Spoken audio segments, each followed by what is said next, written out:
This sound, along with other sounds, has been appearing in different parts of Spain and Germany. Let's go to the next sound. It sounds a bit lower. This one would have happened on... The sounds have been appearing on the night of January 24th, 2026. This one we're going to listen to is also in the same area, but it was recorded this past December. Yeah, I mean, just a month ago, a little over a month.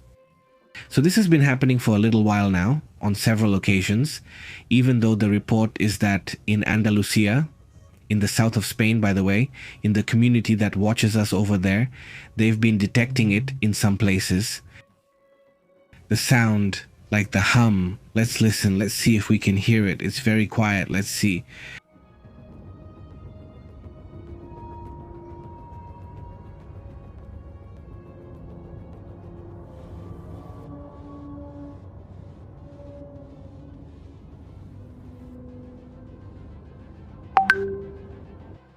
And another sound came in, but well, that's the WhatsApp sound, no, but it's the sound that makes the hum dirty. Well, it's pretty curious, pretty strange to say the least. Now I'm sure they'll report it. They say that night was complicated, it was hard to sleep. People who managed to hear this in different parts of Andalusia say it wasn't a storm, it wasn't the rain, it wasn't anything else. It was simply a kind of hum, which they say was almost hypnotic at times. The hums have appeared in different parts of the world for decades, suddenly disappearing and then coming back. And that's how it's been. Those who have been following this with us for a while know we've talked about this situation, right? During the early hours of the 24th, multiple people in Malaga, in Sevilla, well, the one in Cadiz has been talked about in Granada since December. In Jaén, they've been reporting a strange buzzing sound, sometimes more metallic, sometimes deeper, sometimes higher pitched. People identify it differently. Some people who have managed to record this sound have described not just the sound itself, but also those who have heard it. They say it was as if the air itself was vibrating, according to the people who were outside. He says that the sound comes from the sky, meaning it comes from above, or at least that's the feeling it gives them, he says. They say it vibrated like the sound was coming from the sky. Though some days and times remain unreported, on the 24th, there are many reports at 11:40 p.m. and there are also reports at 11:50 p.m.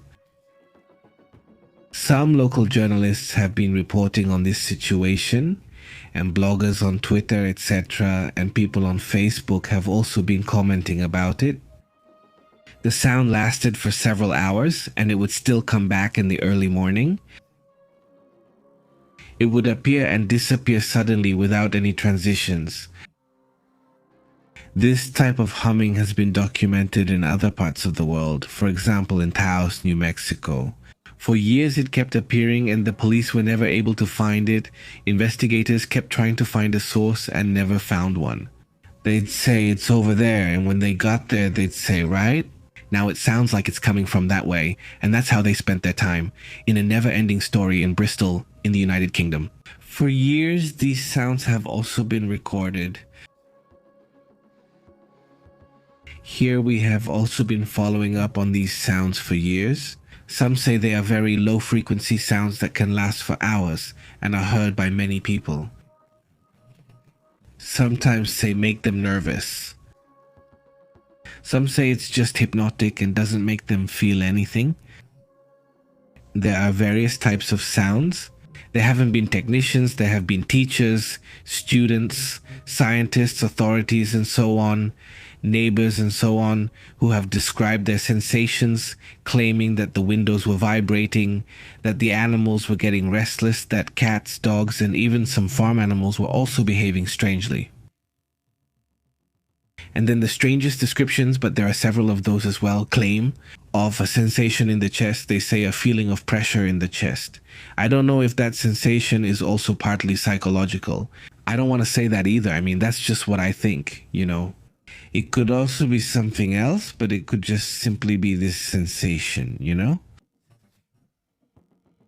We'll play the sound again soon to see if you hear it. Yes, but not exactly.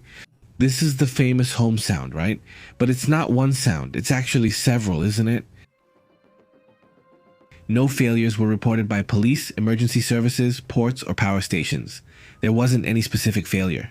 In Tal at the port, there was a problem. Something happened, maybe a crane was moving something. Many say these sounds come from ports, but what about cities without ports that still detect them? Marine and air traffic were normal that day, with no detected earthquakes or storms. Everything was in order. Several hypotheses are being considered. They can't confirm, but it could be infrasound under certain atmospheric conditions, structural resonances from distant infrastructures, or low-intensity geological phenomena. Acoustic vibrations boosted by the geography. Many explanations have been proposed, but there's still no consensus, right? There have also been several investigations by acoustic engineers to determine the frequencies, and they say that this frequency is at the limit of what we are able to hear. And what has been requested is to investigate whether there is a vibration that is below our hearing capacity and that maybe we are not detecting it. In fact, there are many people who can't hear this same sound, whose abilities no longer allow them to hear it, because it's at the threshold. According to what they say, it's at the threshold of what is audible. That's also something that draws attention. Maybe right now that I'm playing the sound, now that I played it, maybe, there will be people who say, well, I didn't hear it. Hey, I didn't hear it. No, I did play it. But there are people who might not hear it. That's possible. Let's listen to it again and you tell me if you can hear it or not. But here goes the first one, the one I hear the least. At least I don't really hear it. And I'll play another one that's a bit louder. Let's see.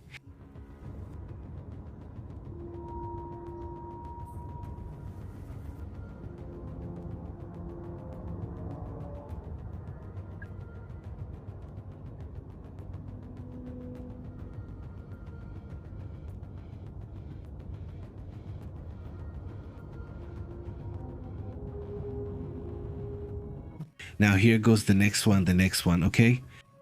This one's a bit more obvious, all right?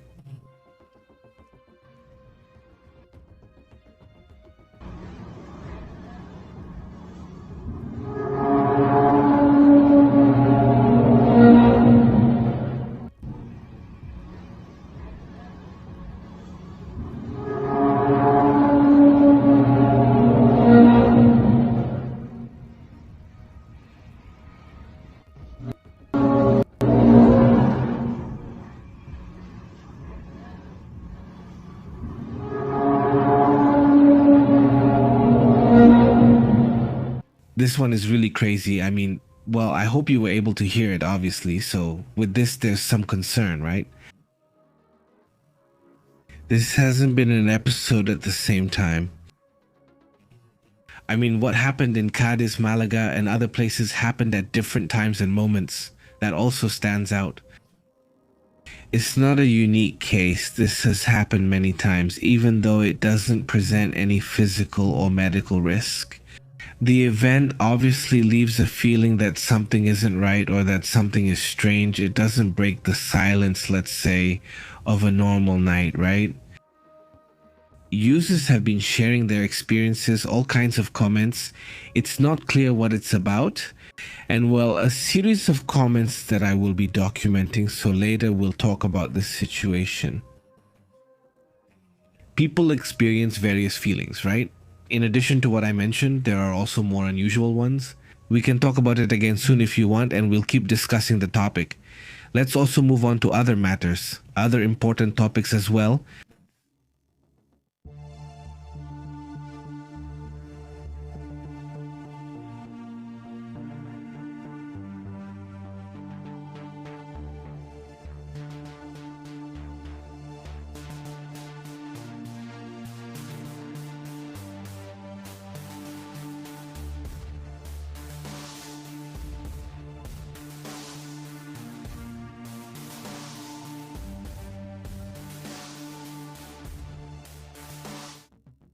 The doomsday clock, the apocalypse clock, is about to strike or show what the expectation is, what's happening. Absolutely nothing is missing. We need to remember what the doomsday clock is and what is expected in the next few hours. This is known as the doomsday clock, precisely because what it's about, what it tries to warn about, is nuclear weapons, right? Those weapons that, well, you and I know perfectly well could be a turning point for the planet, not just for life, but for the very existence of the planet itself, right? Greetings. As far as we know, the scientific assessment of the doomsday clock has already been completed. How close are we? Are we at risk? Just one weapon, one nuclear incident, one situation getting out of control away? The result is already ready. The conclusion is already set. The scientist's bulletin comes out once or twice a year. Yes. Last time, if I recall, it was 89 seconds before midnight. Is that what they call it? The decision was made already at this moment in January 2020. 2020, and now it's already January 26th. They're about to make the statement, and well, it's quite interesting, quite curious, let's say. The adjustment that's going to be made, or the adjustment that is believed to be happening.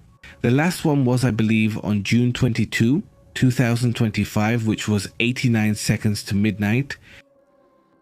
This scientific clock was originally created by Einstein and Oppenheimer to warn about the nuclear risks of the Manhattan Project. Today, broader threats like the climate crisis, pandemics, and new technologies are considered, not just nuclear issues. All of this reflects the accumulated risks we have on the planet, including wars like what is about to happen in Iran, like what is happening in Ukraine, Russia, and other conflicts. All over the world, everywhere in the world, in many parts of the world, not everywhere, but in many places. Do you remember the attack at the Fordo, Natanz, and Isfahan sites in Iran? That caused the doomsday clock to be changed at that time, meaning the possibility of a nuclear war increased significantly. The global perception of risk also causes problems in the economy. Just the population's perception alone creates economic problems and health issues. It's incredible, even in how a society is planned, in how a family is planned, people wonder, well, what does the future hold?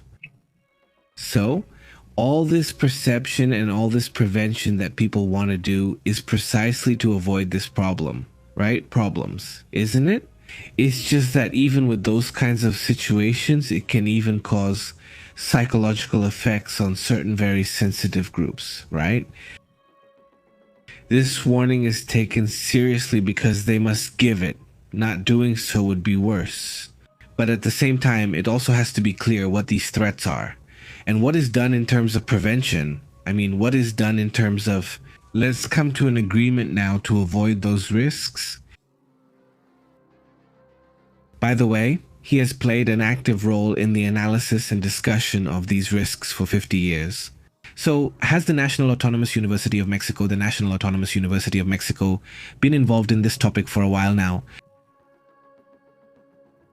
If I'm not mistaken, the clock will be updated this afternoon or by tomorrow morning, and we will discuss it. This bulletin is one of the most anticipated things, especially for those of us who are involved in information. It's always interesting to know if the risk increased. From the analysis of people who are not only scientists, but experts of all kinds, who do their analysis on, well, let's see if there is a risk of global catastrophic destruction, or if we are moving away from this despite the situations. The change will happen on Tuesday, January 27 or tomorrow, but it's not in our time zone, so it might be this afternoon or tonight once the report is out. Last year, 2025, the clock marked 89 seconds before midnight. That is 89 seconds before any situation that is very close to things getting complicated for the planet, right? This is the closest we've been in a long time, they say. Although the Doomsday Clock was initially created to track the risk of nuclear war, now the world, they say, faces many situations of potential risk. So, they're going to give an explanation about that in the next few hours. So, we'll be here paying attention to the explanation and to what they have to say about it. I think it's an interesting warning, at least something to take into account. More details will be shared in the next few hours. I insist. If we analyze what's been happening lately, especially in those countries where society is increasingly armed, to proverbs that sublimely are now totally institutionalized, even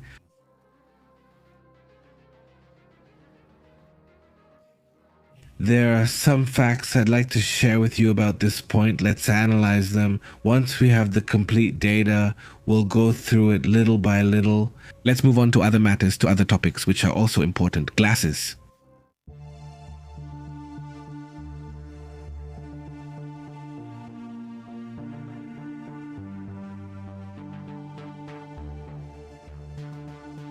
Speaking of challenges, take a look at how one of Ukraine's thermal power plants is completely frozen right now. This is a serious issue. This is mentioned by the same Counting Disinformation Center, which is responsible for trying to prevent misinformation about events happening in Ukraine. It's part of that country's government revealing realities people often avoid seeing. He says one of Ukraine's thermal power plants is now completely frozen. They're warning about the situation there.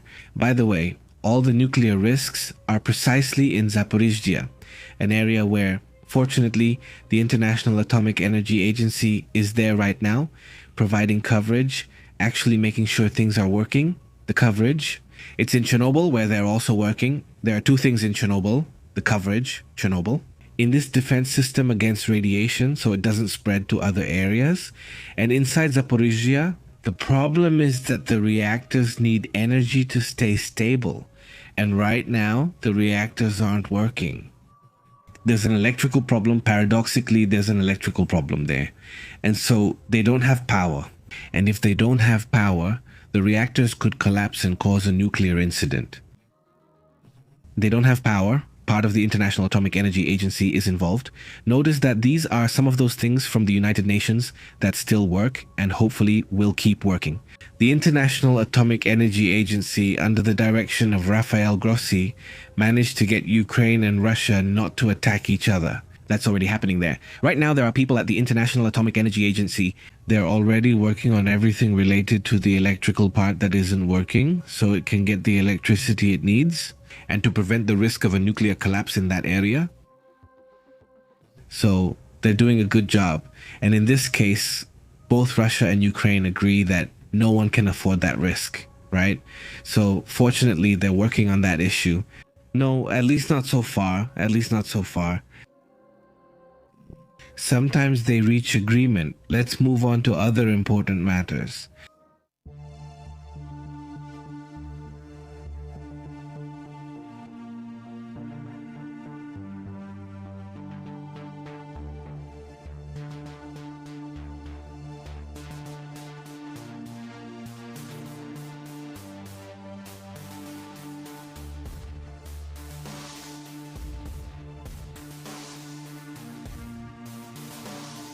But the cold wave that's happening there in the United States, but it's also happening in Canada. It's happening where? More in Japan? Well, look at this image. Look at the poles. I mean, how high is the snow reaching in some parts of Japan? This is in Sapporo, where 54 centimeters of snow were officially reported just in the last 24 hours, plus the accumulated snow. That's why we suddenly see these amounts of snow in Japan.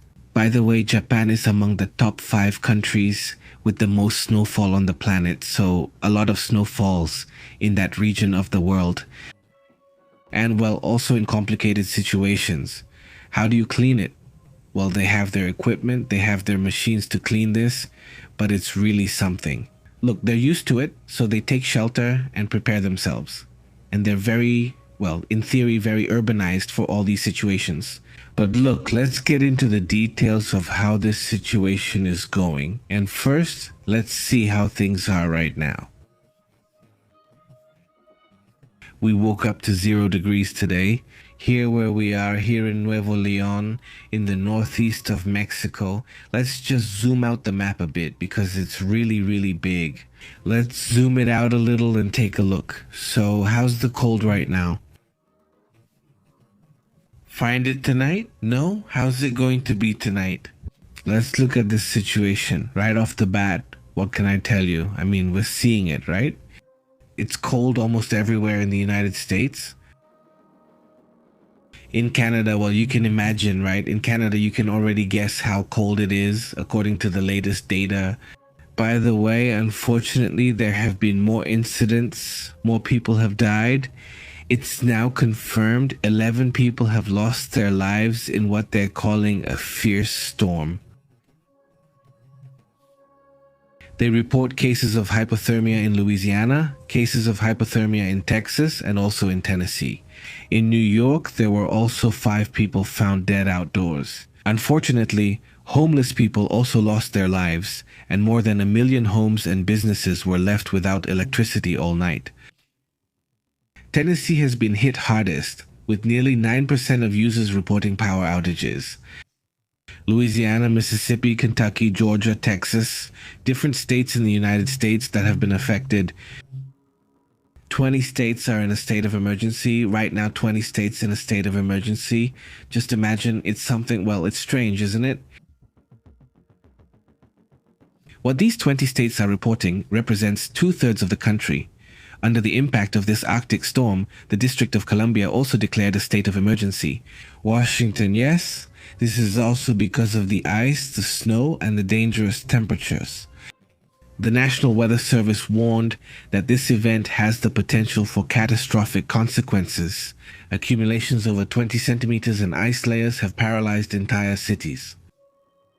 Around 17,000 flights have been reported cancelled this weekend, approximately, according to FlyAward. According to them, it's 15,000 other media outlets report around 17,000, but that's just over the weekend, plus whatever accumulates today.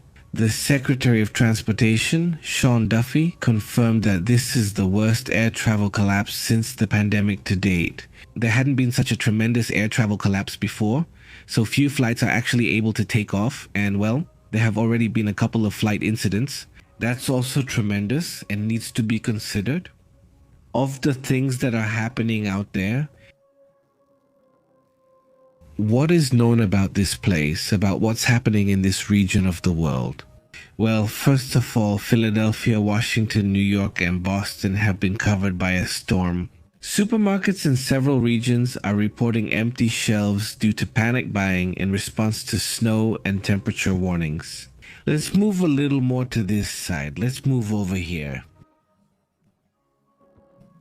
Let's also read some comments while we report, because there are several things we need to mention right from the start. Thank you very much to those who are already liking. Thank you to those who are sharing. Good evening, good afternoon, Bio. Greetings. It says good afternoon to the whole community. Great, Bio. How have you been? To be able to see you, to be able to hear you, actually to read you and also to hear you from time to time. You send us audio messages, texts, and videos. Thank you very much for that. He says, there are 7 trumpets. How many have you heard? Asks Wilbur. How have you been in Roche? Greetings, a very good day to everyone in the community who is joining us. Thank you so much for being with us. Adelson, how have you been? He says, here it's humid and it doesn't go below 0. This year it hasn't dropped yet, but the feeling is worse, he tells us here. Great, greetings. Thank you very much for the comment. So let's get to everything that's happening. Hey, well, first of all, and thanks again to the community that supports us, that gives us direct support. Thank you so much for being here with us. He says, I leave my mark so you know I exist. And today, what if the 3rd one broke out? He says. Alejandro, no, I hope it never happens. No, but I send you a big greeting, Alejandro. How have you been, Sol Garcia? How are you? How have you been? She sends us a little lion. Thank you, Sol. Cynthia, how have you been, Cynthia? Good afternoon. Greetings to Astrid as well. Thank you very much, of course. You're actually doing well. You're being heard. Well, you're actually being read. Leonardo, how have you been? Let's go over several details. Look. States such as New York, Pennsylvania, and Connecticut have closed commercial transportation routes from Texas to New York. Trips are requested only if absolutely necessary. Also, the sensations of minus 45 degrees Celsius coming from Canada, according to reports, are an unprecedented thermal drop. In some places, the wind chill drops below minus 45. The report of the harshest wind chill has also come from Canada, with minus 55 according to the latest data. Well, the report said don't leave your house. It's that simple. Avoid going out, walking, or driving.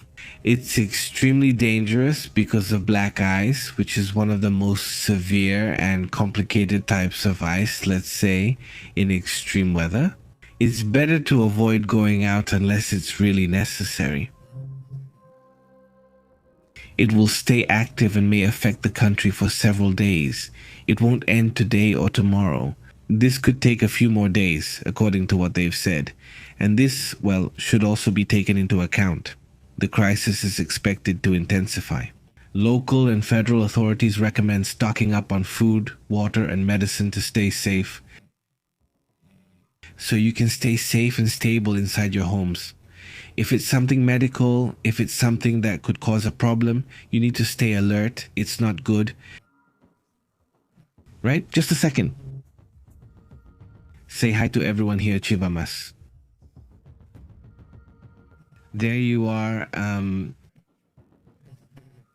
Well, hey, all of us together, but to start, the weather is going to stay like this for several days. So we'll keep updating over the next few days, over the next few hours. Obviously, things will happen, right? And we have to stay alert. We need to keep talking about what's happening in that sense. Thank you to those who share images with us. They've been very, very interesting. And in Spain, in some areas of Spain and in some parts of Europe as well, the weather has been very complicated. So please take care as well. Let's move on to other very interesting topics.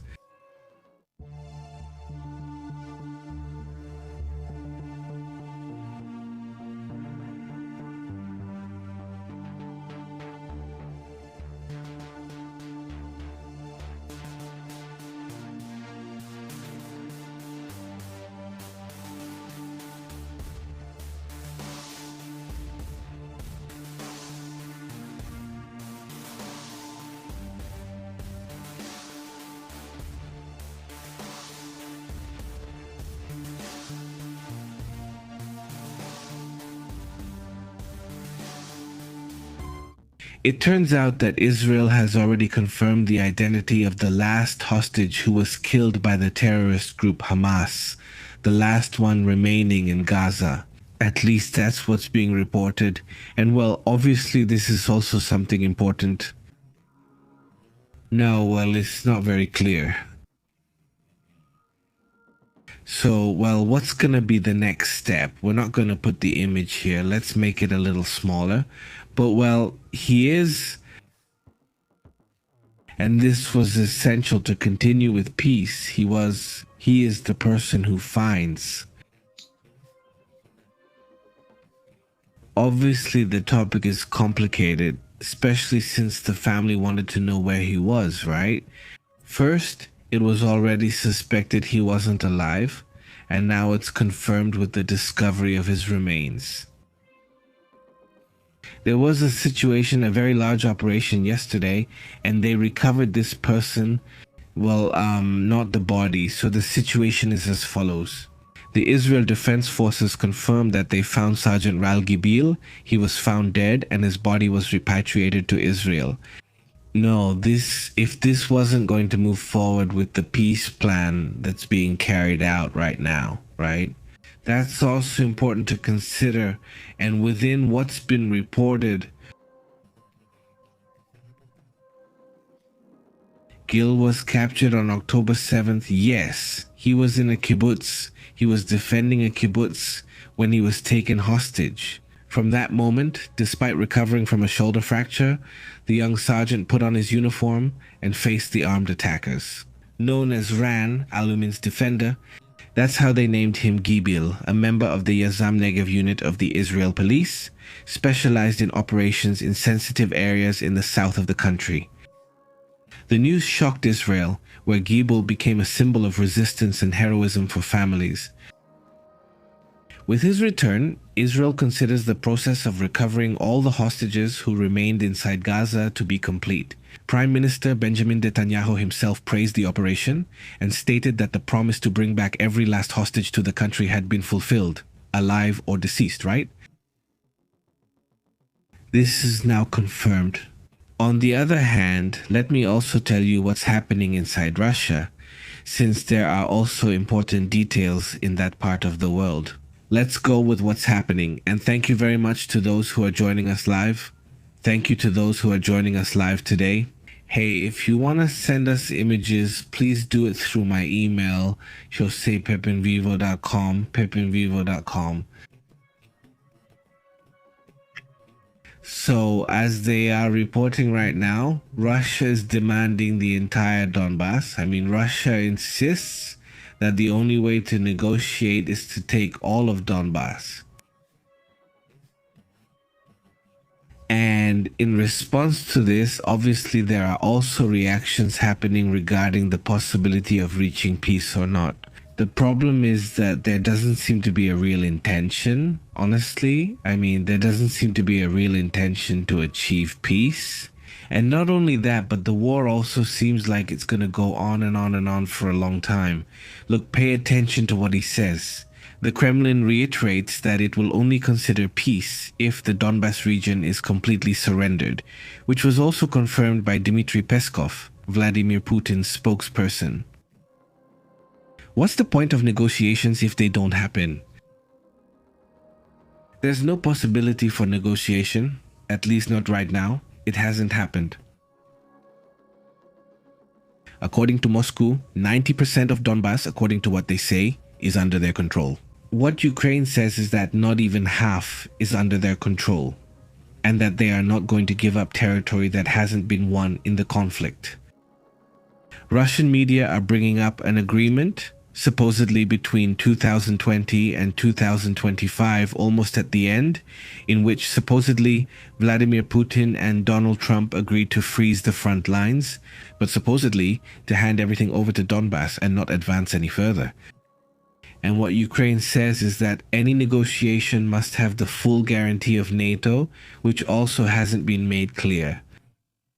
Yesterday they said the agreement was ready. Let's see if that's true. But in the meantime, what's happening on the front? I mean, what's happening in the war right now? Well, let's get into the details. As far as we know, 30 drones reportedly attacked key infrastructure early this morning. Today, between January 25th and 26th, 138 drones were launched, to be exact, at least as far as have been detected. In one of the most intense offensives of the month, 110 out of the 138 drones were intercepted and destroyed, and 21 drones hit 11 different locations. That's what this is about, right? Drones are launched on a large scale, and they already know that 5% will get through, 10%, sometimes up to 20% at most. I mean, it also depends on the day, right? But if a percentage gets through, and with that percentage it's enough, well, to cause blackouts or to create problems, like what's happening right now, right? That's also important to keep in mind. Now, let's move on to other interesting topics. Check this out. There's a report, a national alert, that has been issued by Barack Obama. According to the report, the death of Alex Petrie, this nurse says, is a heartbreaking tragedy. It should also be a wake-up call for all Americans, regardless of party, that many of our core values as a nation are increasingly under attack, says Obama. And look, the governor candidate for governor of Minnesota, Republican, check this out. What this candidate has said, let's listen to him. But today I announce the end of my campaign. I have two main reasons for this decision. He withdraws from the campaign as the favorite, but he withdraws why? Why is the Republican candidate from Minnesota withdrawing? The Republican candidate for governor of Minnesota, Chris Maddow, is withdrawing from the race. He says he cannot support the National Republicans' retaliation against the state. And he describes Donald Trump's effort, he calls it an immigrant control effort in Minnesota, as an absolute disaster. That's what he says. Well, not anymore. He's no longer a candidate for the government of Minnesota, right? That's also interesting because it puts pressure on the Republicans in the end. I mean, what it shows is that people are very happy, very unhappy, very angry, let's say disappointed with what's been happening specifically in Minnesota. And the thing is, in just 1 week, 2 American citizens were eliminated without being a threat by immigration and customs enforcement authorities. Obviously, this message is much longer. If you can, check out everything the candidate for governor of Minnesota says, because I think it's really interesting to understand this situation, right? Another good one. Various Republican and Democratic leaders have tried to calm things down, right? Look, even Trump himself, there's nothing else to do. And he sent Tom Homan to Minnesota. Who is Tom Homan, right?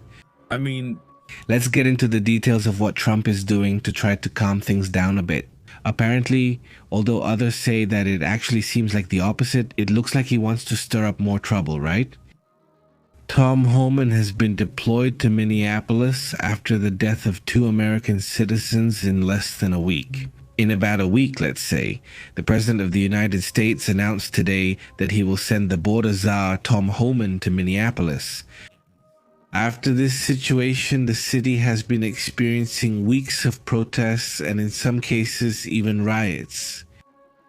According to his own words, Homan, the anti-immigrant czar, says he will try to calm the situation, supposedly, and he knows and appreciates a lot of people there. According to the leader, this could be key to easing tension, he says. Who knows? But spokesperson Caroline Lewitt stated that Homan will be in charge of continuing the arrests of the worst foreign criminals. He says, that's what he says, adding more fuel to the fire. Well, it's a regrettable situation, and clearly it's far from being understood by the Trump administration. Let's move on to other important matters, since there are also developments within Cuba. Let's get into the details.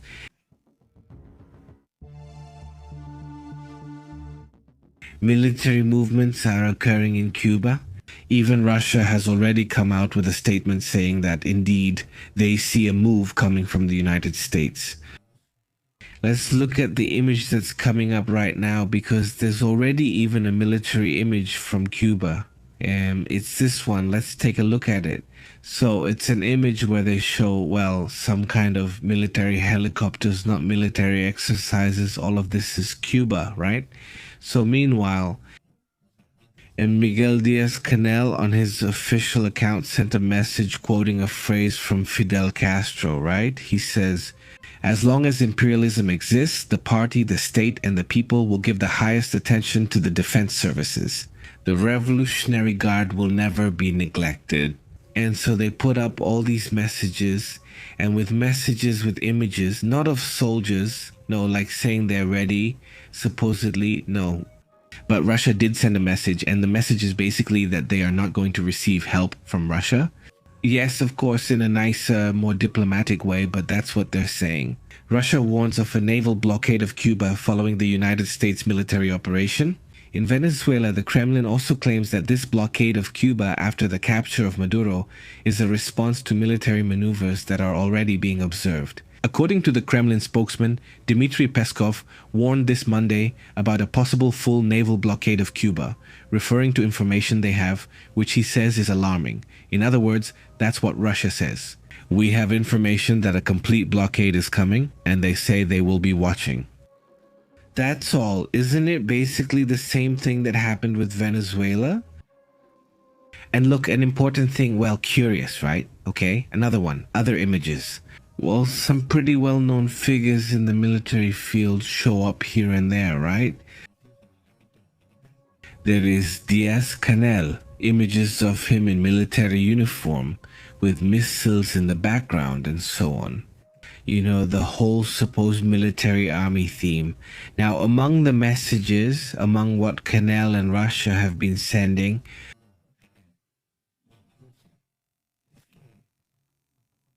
the movement that's coming is to make changes. This won't happen now. It's expected at the end, likely in 2026. So the strategy or the next step in these actions that Trump is taking against Chavez and, let's say, against Chavismo and Castroism? No, well, it's going to continue. We have to remember that Marco Rubio is there for a reason, or did Marco Rubio become Secretary of State precisely because of that?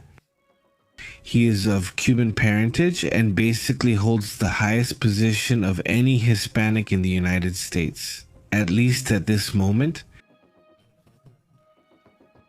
I mean, it's just Trump, and below him is the Secretary of State, because we have to remember the Vice President doesn't have many functions as long as he remains Vice President. So the Secretary of State is an operator, and an operator focused on foreign affairs, on the outside world.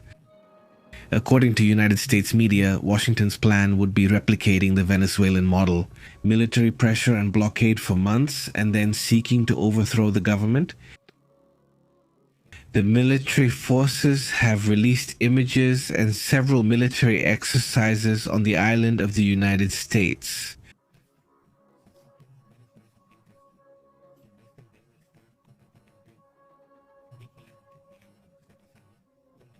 Well, that's part of, let's say, how we wake up today in this situation, which also seems to be escalating. That's also important. Let's move on to other interesting matters.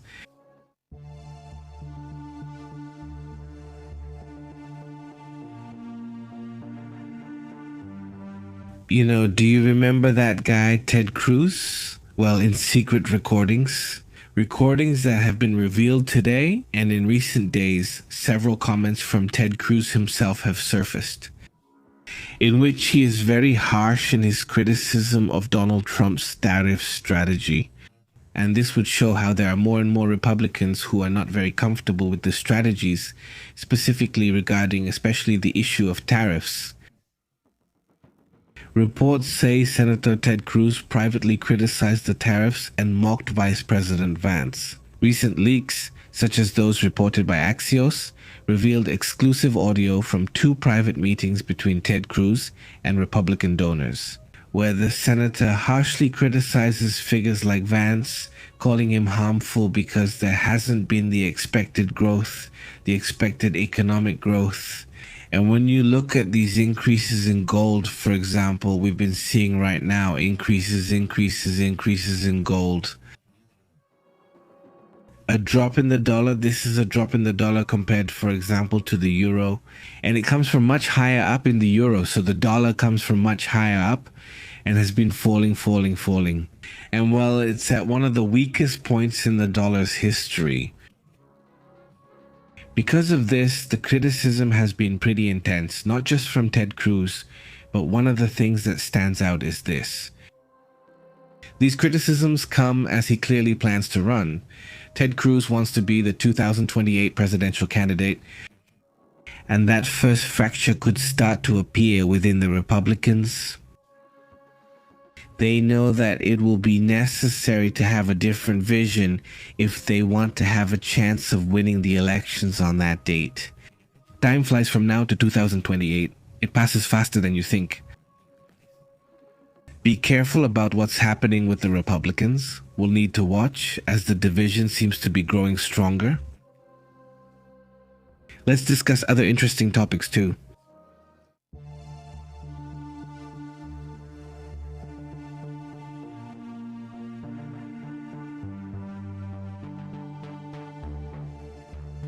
Notice that they've filed a lawsuit. This lawsuit is against the $300 million ballroom they're building over there at the White House. It was requested The lawsuit was filed by a group of experts on the subject. These are groups within the government that are responsible for preservation, which is called the National Trust for Historic Preservation, in which, well, what they've done is say that construction must be stopped. A whole room in the White House was destroyed, marking a part of United States history. And in this situation, well, they're very upset. A request was made and a lawsuit was filed, but Trump responds and says, "This is ridiculous," he says. Just filing this ridiculous lawsuit has already exposed what was previously considered, well, at the moment, it's not even very clear how that whole wing is going to be built. They keep saying it's top secret, even when explaining it's for the dance. The project is funded solely by private donations, as explained. By the way, that's also something that stands out because in the end, they're private donations for something highly sensitive and public.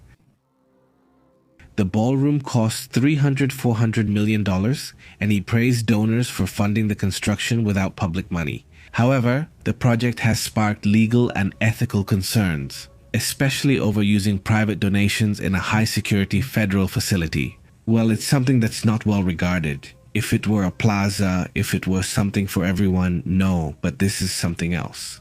It's the White House. Let's say it's part of the construction of the White House donated by private entities. Obviously, this has generated reactions. Let's move on to other topics. What's happening in Iran? Let's go with that.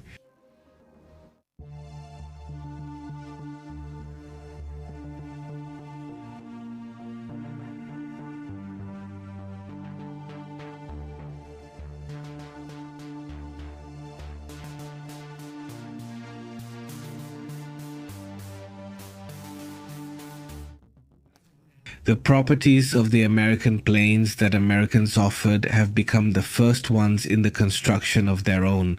Recent sources claimed that it was already close, others said it was already there, but that there was still something missing.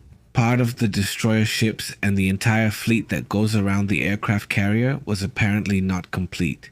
Well, they say it's ready now, that it's close, let's say at a sufficient distance to start any operation inside Iran if this were necessary. The aircraft carrier Abraham Lincoln arrived in the Middle East and is moving with key pieces, in which they say the entire fleet would already be ready. It would be in some region of the Indian Ocean. They don't specify where, but it's believed they're in this area. Not in the Gulf of Oman as initially stated, but likely further toward the Indian Ocean, possibly in this area, but it's not known exactly where. What they say is that they're already in a position where an attack is possible. The United States ship Abraham Lincoln Carrier Strike Group is already in the Indian Ocean under United States Central Command, placing it at a distance. They say it's already operational for Iran if it becomes necessary to attack that country. Although there is no official attack order from President Trump, options are being evaluated, but attention is at its highest. But there is no public order. At least the Iranian regime is facing a growing wave of internal protests. According to what is known, at least 5,500 people are believed to have lost their lives, eliminated by the regime itself. Others argue the numbers are much higher, ranging from 30,000 to 50,000. This is something that they are trying to confirm with the names. But yes, 5,520 people with first and last names are known to have lost their lives. 17,000 people who are detained and who could also be executed because they want to apply the maximum sentence to them. Donald Trump warned that he will intervene in Iran if these kinds of operations continue, but so far there is no date and it is not known at what point the red line could be crossed. The Iranians presented a series of maneuvers, including a mural with fighter jets over the American warship, issuing more warnings, saying they are ready. Also, over the weekend, it should be remembered, the supreme leader, Ali Khamenei, was taken to a secret bunker, urgently. Supposedly, different sources began to reveal the situation. Pro-Iranian militias, the so-called Kataib Hezbollah, have been calling, making a call for total war in support of the Iranians. So there are groups, there are militias in Iraq and in the surrounding areas, let's say, of the Middle East, that could also become active in the event of a war. No one knows where they might operate, but they are militias serving the Ayatollah. The strike group includes aircraft carriers, destroyers, anti-aircraft warships, guided missile cruisers, and MH-60R helicopters, or the Hawks, or rather the Seahawks, similar to those that entered Venezuela. All of this is ready to use. Today, more information was also revealed about this secret weapon, not about this supposed secret weapon that disables the mind, not the people. One of its characteristics is that the person can't think clearly, and also, for example, their intestines, both the large and the small. They have no control, so, well, they end up going to the bathroom. Basically, while that weapon, that sound is operating, people have no control. No, in that sense, in that matter. The thing is, there are certain types of sound weapons where just using earplugs is enough to stop the problem. I mean, it's not like that either. It's not an impossible weapon to block. It can be blocked. Some sound weapons can be blocked with basic earplugs. Then nothing happens, so it's not really a solution either, right? If they catch you by surprise, well, it is a problem, like apparently happened with Venezuela. But it's not an irreversible situation. I mean, it's not that simple. It's not like they just went in like in Venezuela, right? Although we have to remember that the June operation turned out to be huge, right? But we have to remember that there was intelligence gathered months before to operate against all the cannon launchers and radars that Iran had. And that also made the situation in June possible, right? Otherwise, it would have been much more complicated. Let's move on to other important matters happening in the world.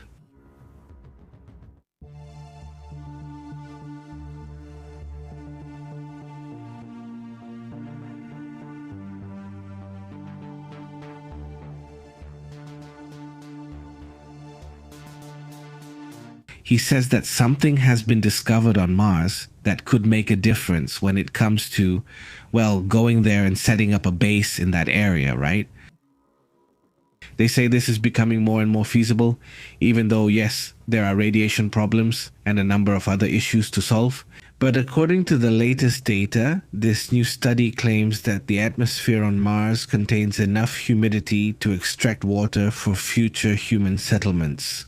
In other words, with certain devices that could be placed around a base, just from the air itself, you could obtain enough water.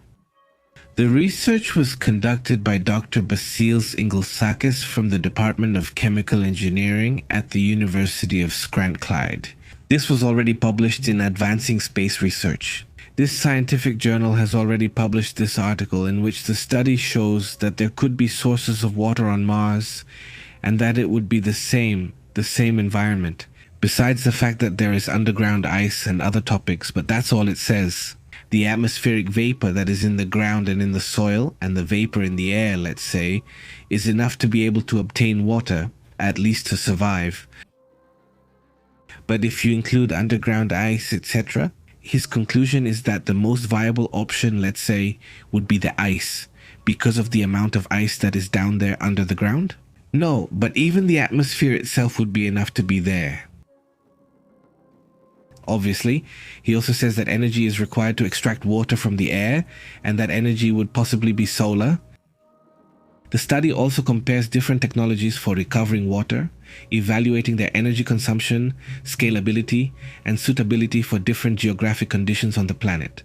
Depending on the area, the strategy for obtaining water will vary. Access to water will be key, not only for drinking, but also for building. Because what we want to do is land on Mars, but using the same material from Mars, that is, with the same rocks and everything. It has been proposed to create a kind of cement with the material that is already there, and that kind of cement, it would go into a kind of printer, a builder, and a printer that would build something like blocks or bricks, something like that. And that's what would be used to build a more solid base. The document highlights that it is important to plan self-sufficient water sources for sustained missions and eventual colonization on Mars. Research comes at a time when National Aeronautics and Space Administration and SPACEX are already planning manned missions to Mars for the next decade. Well, we'll have to wait and see about that. But there you have it, a study by Dr. Iglesiakis, which will surely be taken into account when the time comes. All this research, let's move on to other matters. Let's talk about other interesting topics as well. And our next greeting.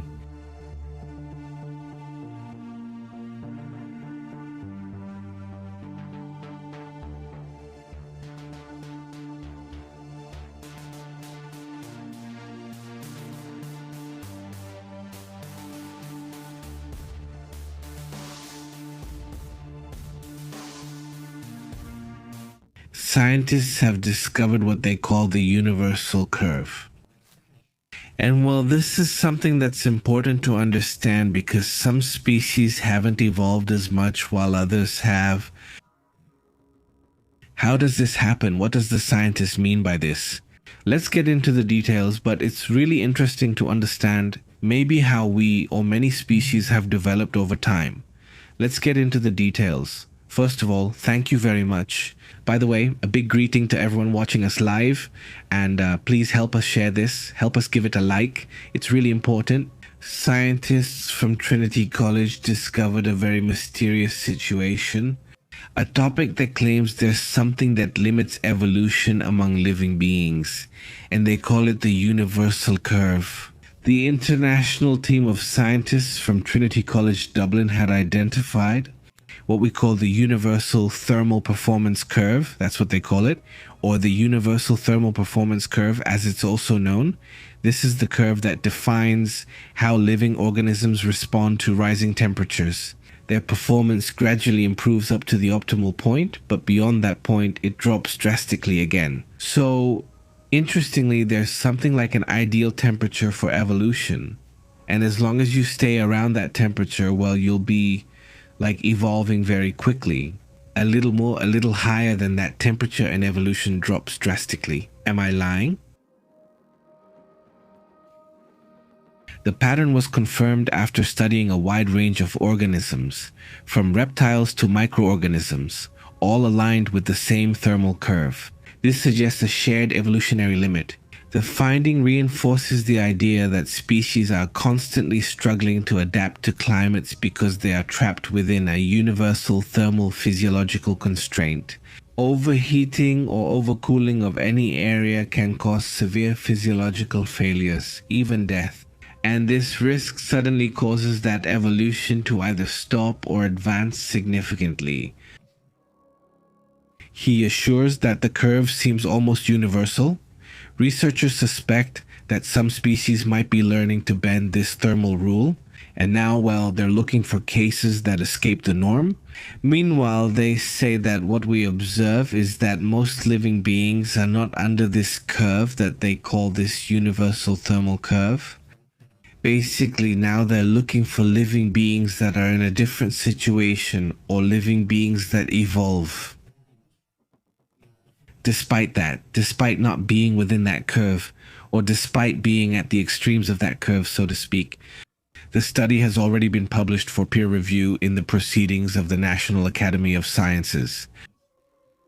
These researchers are Jean-Francis Sardoli and Nicolas Payne leading this research.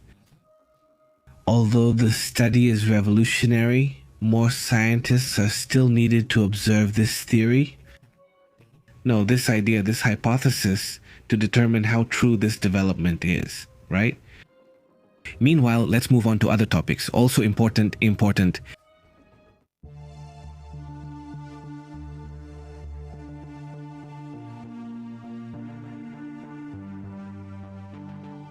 And even Bill Clinton has already come out to talk about the issue, about what's happening with immigration and customs enforcement. Former President Bill Clinton also issued a strong warning about what's happening in the United States. He says democracy in the United States is on alert. According to reports, the former president delivers a harsh criticism to "Thank you for watching the video," directed at Alex Pretty, the nurse who was protesting in Minneapolis. Clinton alleges that masked federal agents are kidnapping people, including children, and accuses the government of deploying them. Thank you for watching the video.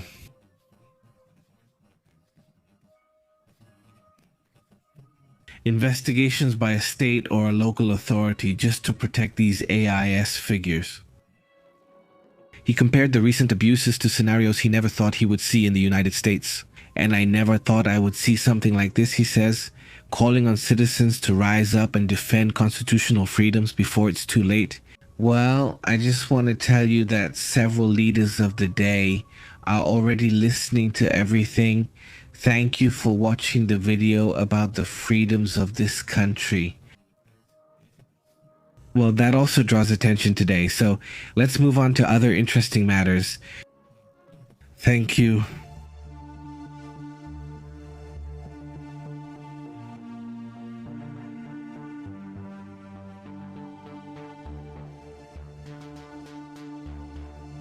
Notice that more data keeps emerging from this discovery made inside the pyramids of Giza. From this whole situation, everything that has been revealed, there are some very interesting facts. Let's go into the details of what has been discovered. According to reports, the new scans using kinetic aperture radar reveal a colossal underground structure hidden beneath the Giza plateau, even larger than previously thought. They claim that at almost 1,200 meters deep, they reveal that there is something there. The Italian Filippo Biondi has been reporting that there is something there and insists that this needs to be investigated thoroughly. They also claim that the Italian satellite Cosmos Skymet and the United States satellite Capella Space are being used. They claim that pillars up to 20 meters in diameter have been detected, with spiral shapes and vertical shafts up to 600 meters deep. He also claims that there are cubic chambers 80 meters long, located beneath the 3 pyramids of Sphinx Island. "What's this about?" he asks. He claims that this couldn't have been built at that time, meaning what's underneath there. He also claims that the origin of these structures would go back much further. And this is already a fact that goes beyond what is scientifically accepted, let's say. But, according to what they say, their data indicates they would be about 18 to 20,000 years old. They would be ancient, even predating the pyramids. In other words, before that global cooling that happened at the time, that was only temporary ice from about 11,000 or 12,000 years ago. They must be older than that. According to the report, traces of sea salt have even been found in some of the tunnels. And this supports the idea that there was an oceanic cataclysm at some point between the original construction and the pyramids. The archaeologist Sagi Hawass also called the theory complete nonsense and insists that there is no way to explain what he claims. But anyway, as I said, the archaeologists totally disagree with what he says. There are 200 satellite scans. He claims that conclusions are being drawn too quickly about this. And, well, from the most orthodox point of view, they say it's nonsense. Well, we'll see what happens, but for now, these two positions are clashing hard. He says that they won't investigate, that it would be a mistake, it would be illogical. But on the other hand, there are the more orthodox archaeologists who say, no, that's not how it is. We'll see in time. Let's go to the comments.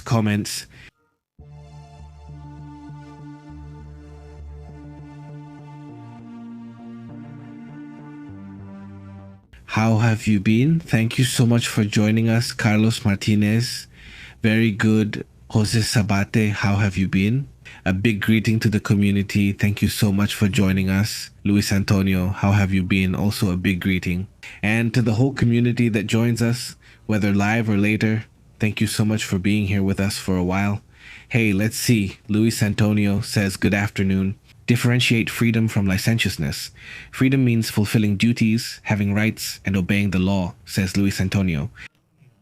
Well, of course, right? Who says otherwise? Who said something different? I mean, I don't think anyone said anything different, he says. Leonardo suggests the water issue might be resolved. Greetings, Luis and Leonardo. Maybe the water problem on Mars is fixed, though I can't imagine it. But there are still the physical problems caused by weightlessness and cosmic radiation to solve, he says. Leonardo says this. How have you been, Leonardo? What's new? How's it going? And let me check something, he says. It has about 38% of Earth's gravity, so about a third of Earth's gravity. That means a person would weigh much less. For example, someone who weighs 70 kilos would weigh 26 kilos over there on Mars, but you wouldn't float either. I mean, it's not like you'd be floating in space, you'd just be lighter, right? So yes, there must be some effect, but it's not simply gravity or no gravity. Space affects you, stretching you out and more. Well, it wouldn't be so serious or so problematic on Mars, right? Now, if you lived a long time on Mars, maybe that's a different story, right? Because coming back would be much harder. How could you create some kind of structure that gives you Earth-like gravity, at least for a few hours a day, so you don't end up in bad shape, right? Yes, many people say that the first ones to travel to Mars might not have a way back, right? I mean, that's the debate, right? Whether to send older astronauts, basically telling them that's where you'll stay, right? It's a really tough debate, you know. I don't think there's a consensus on that yet. Betty, how are you? Hi, Eliseo. 19 atmosphere, also exposed. They would have to live underground. That's one of the possibilities. To live underground or with structures built by themselves, like some kind of anti-radiation, anti-reactive structure. No, but just imagine, right? Greetings, Pepe from Montevideo. How are you? In the north, it's extremely cold, but here it's a warm 34 degrees. Carlos, what do you think? If you like the heat, you must be comfortable. It's 34 degrees. And here, I don't even know how much we're at right now. Let's see, my boy. Let's check how much we have at this point. It says 8 degrees here, so we're at... Let's see. Let's check. It says, let's see. I can refresh it. There it is, 8 degrees. That's much better than before, but we were at 0 at night. We were at 0, and today we're going to be at night, -2, -3 degrees. Early this morning, -2, -3 degrees. According to what's being reported here in Monterrey, there it is, right? Greetings to Montevideo, to Uruguay. Very good greetings, he says. According to what Leonardo says. According to what researchers say, when they're in space, they lose a lot of mass. Yes, they lose much more, and their bones too. Exactly, yes, because in the end, I mean, you need too much time there, and well, you end up losing that strength. So in Germany, it's 2 degrees, says Betty. I thought it was colder there. San Francisco is calm at 11 degrees. No, well, that's fine. It's comfortable. Look, here it's 8 degrees and we had sun. I mean, it's a sunny day, so even when you're outside, you barely feel it. Yesterday, it was 3 degrees and we went for a walk, and it was 3 degrees and cloudy. And honestly, you couldn't feel it. I mean, you couldn't feel it. There wasn't much wind. No, it was fine. Just a little breeze, but there wasn't any wind, so it was calm, right? But when it's -2 at night, especially at night, that's when it can get a bit more complicated. You need to leave a small drop there. Keep the faucet slightly open, especially if you'll be away and have installed pipes. You need to be careful with that, right? He says, greetings. Greetings, Leonardo. Thanks for the comment. Very good, Jose Betty. Thanks to the whole community. Well, we'll be back later with more information about what's happening today. Another update is coming soon. Thank you very much for sharing and for being here with us. We did a live stream a little while ago over there on PP and Vivo, in case you're not on that channel, so you can subscribe. We did a report in which we talked about this series of webs of objects that have been appearing now at a nuclear plant in India. Check out the report if you can. It's fascinating. It also covers what's happening with the Nipah virus in India. There are also reactions in Thailand, so check out the report if you can. Take care. We'll talk again soon. See you later.